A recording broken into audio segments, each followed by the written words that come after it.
my Chevy, my Chevy, my Chevy. I'm dipping in my Chevy, my Chevy, my Chevy. I'm flossing in my Chevy, my Chevy, my Chevy. I'm riding in my Chevy. What's going on, y'all? It's your boy, Chevy 254. As you can see, we here at the garage, man. I guess this would be like the first little official video with the gimbal. Or the second or whatever, man.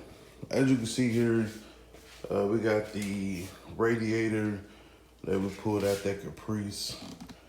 What I wanted to do was kind of make sure, well, not make sure, but to see if we could identify a part number on it.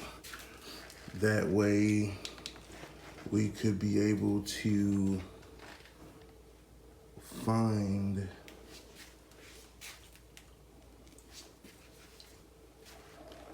because it fits so well in the Caprice.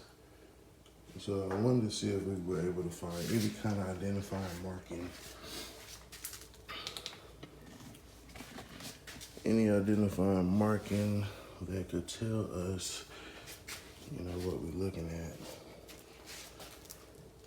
I don't see anything here on the top. Hold on. All I see is a BQH02. I don't know how much of help that'll be. But like I said, when we put it in there, man, it just fit really, really well. What I have originally in there is the original radiator with the steel cores. I mean, it's not leaking or nothing, but you know, just to have something a little bit newer, then that way we could kind of know where to go from there. So yeah, all we got is that BQH02 right there in the end. So we'll see what we can find out about that.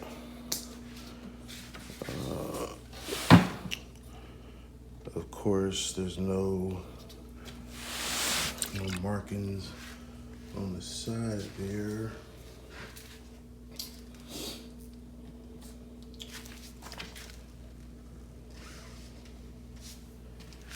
And then let me see if I can get it twisted around. Look on the bottom. All right. Yeah, I don't see anything on the bottom either. Nothing on the bottom. So, I guess I'm gonna go with that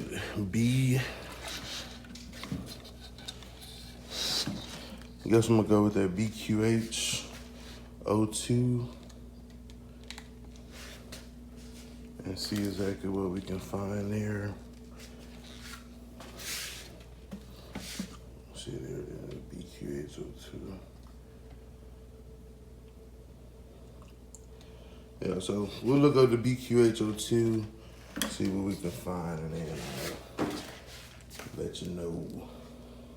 So after a quick little search, Google search, BQH02, it's really just bringing up radiators that look like this, those fins on the side. Obviously not the same one, so I'm going to have to go take some measurements and see, maybe kind of match out the measurements.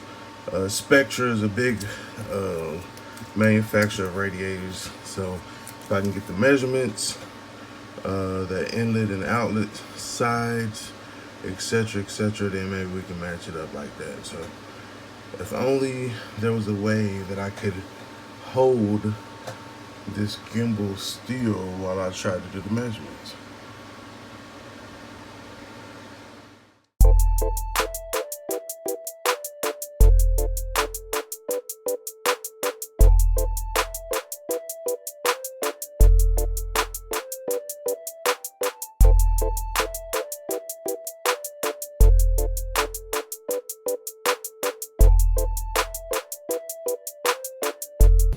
So if you look right here, we got another package. I'm gonna open it up. I'm gonna show you what we got.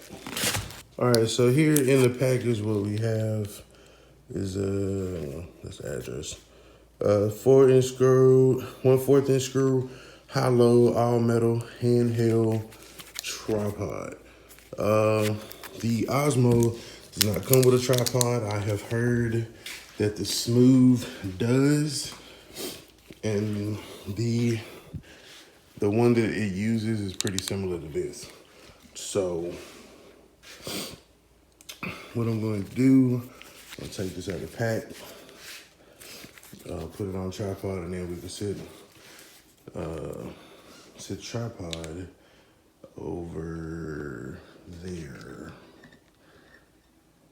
All right, so as you can see, it comes with this. This will screw on to the bottom of your Osmo or your phone or whatever you need. The two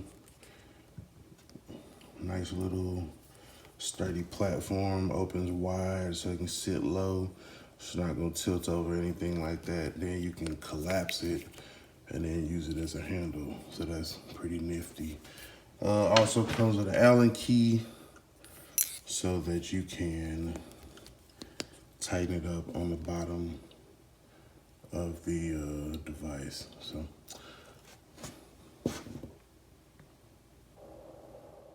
So what I did is I set up the auto tracking joint. I figured this would be a good time to go ahead and try this out, see how it works. So as I'm moving about the garage, it's gonna follow me, do whatever it's doing, and yeah. Yeah, boy. Of course, you gotta kind of keep it to where it will kind of lose you tracking, depending upon the light. That is one thing. Let me see if I can get it to find me. Hello, it's me. It's me, Mario. It's me, Mario. Mario. It's me, Ellis.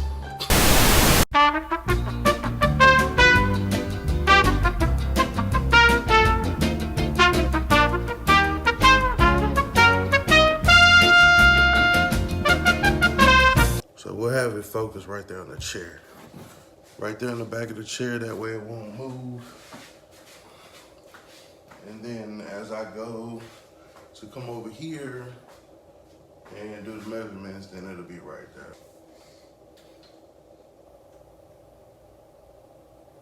Yeah, so between the tanks is 28 1/4, top to bottom, 18, almost 18 and a half. Yeah. 28 1/4, 18 and a half. That's gonna be our measurements as far as the width and as far as the height of the radiator.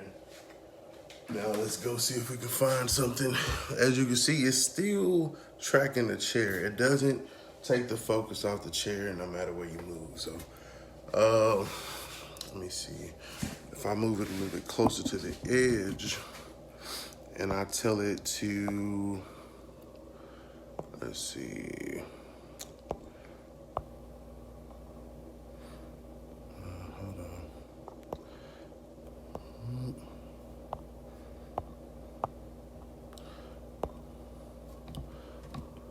All right, let's try something.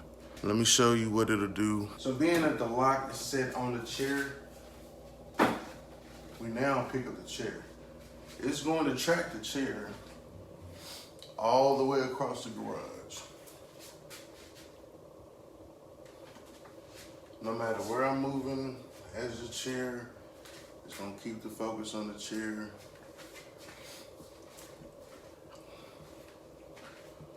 No matter where it goes. So this is the ideal way that it would work. You know what I'm saying?